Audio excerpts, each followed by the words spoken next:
saccharine cracked ancestral pool of blood for a hive. Your lips were bitter lemon peels, zest heavier than lead, prodding through a skin predestined, predetermined for more than your expectations. You wanted me to move in the Muslim way.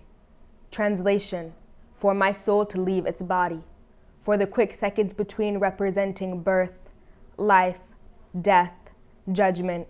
Copious amounts of LODS cells oozed out of your nail beds as you separated the flesh from my bone, digging through, into, out of me, the ocean being the expulsion of my insides.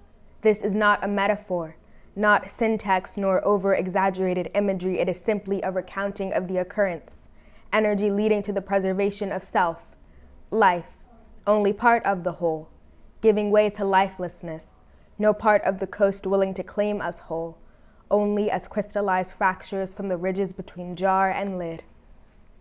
Back door swinging shut, rides just to ask for love, no love, empty honey jars, light streaming through large windows, holding, asking you not to fight with her, looking up how I was looking down, playing with fish eyes on kitchen floor, dropping slinky down basement stairs, haughty emptiness. Why? Is darkness so familiar without you in it? You didn't even bother to stay in the shadows instead. How? Am I supposed to forget? Forgive? Psychosis makes full eyes water into extended fullness. You were always the one who killed me in my dreams. Yet when I almost died, you whispered empty apologies. How I do not appreciate you. How I feel no connection to you. Why do figs fall off fig trees and rot at the bases? Why did your love fall from your heart and rot around my ankles? Rusted love in the back shed, honeysuckles in the yard growing on gates, summer sundown yellow slide. Weak. I wonder if you ever visit those buried bodies.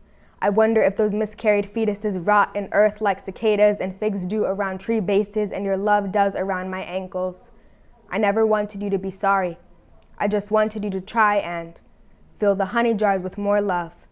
Place the figs in your heart. Reverse the collision of the suicide as it unattempted itself. Roll apologies into the fish eyes.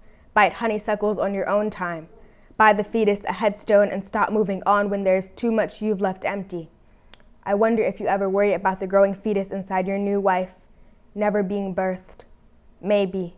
You were always the problem. Bad genes, ugly jeans and big Timberlands. I always stood around your ankles and you never picked me up. Maybe that is why I am still down. On behalf of anyone who has waded this tide, you said that someone looked over you, past you, eyes glaring into whitewashed walls, eyes settling on legacy student, POC being PO contraband. Translation, nothing.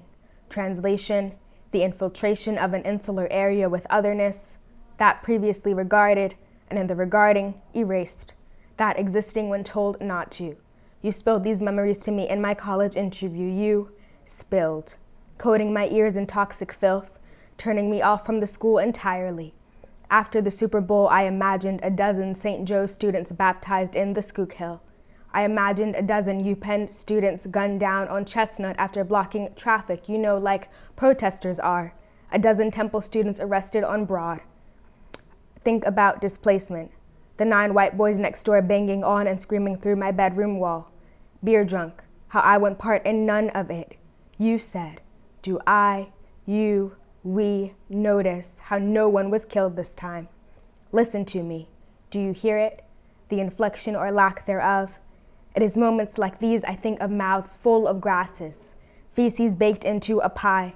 I will pour the accumulated tension as melted wax back into your torso instead of telling you these stories. Again, this is not a metaphor, just life. I will puncture my own veins and pump carbon dioxide into bloodstream, unhook detoxifying IV, and won't pray for the moving tectonic plates to take me home. But what does this say of my skin's gravity against the world?